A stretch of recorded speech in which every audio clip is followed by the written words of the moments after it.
Milyonlarla izləyici səni izlədi, baxdı, amma məşhur olan sən yox, bir başqası oldu. Bəli, məşhur olan mən olmadım, başqası oldu. Çünki mənim geyimim reytinq oldu. Təbii ki. Bu arada bəyi çağırmamışsınız yəqin ki. Yox, bəy yoxdur. Bugün bəy qonağımız yoxdur. Amma mən istəyərdim ki, biraz düşübdür də məncə reytingdə. İstərdim ki, biraz da daha fərqli gəlmişəm. Biraz da reyting verərdim ona.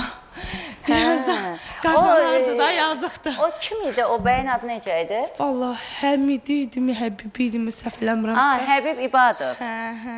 Həbib Reklam edə bilər. Həbib bəy özünü olmadığı kimi təqdim eləyib də ailə məclislərinə bugün gündə girdi. Belə deyək də, özünü yenə deyirəm, olmadığı kimi. Yəni, bildiniz mən nə demək istəyirəm. Kəsrəm özünə sevgili də tapdı.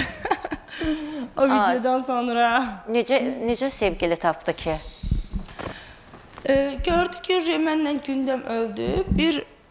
İki uşağansı 30 plus yaşlarında bir xanımla sevgili oldu, çıxdı efirə, efirdə bir-birlərinə sevgiyə itiraf elədilər. Hazırda heç o xanım da yoxdur.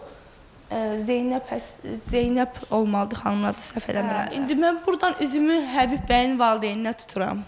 Deyilənlərə görə valideynin də xəbəri oldu. Yəni, yəqin ki, alıblar da, almışsınız yəqin ki, xanımı, iki uşaq anasını. Oğlan biraz çox, Həbib bəy biraz çox qapalı insandır. Yəqin ki, alıblar xanımı, elçilik olubdur, məncə.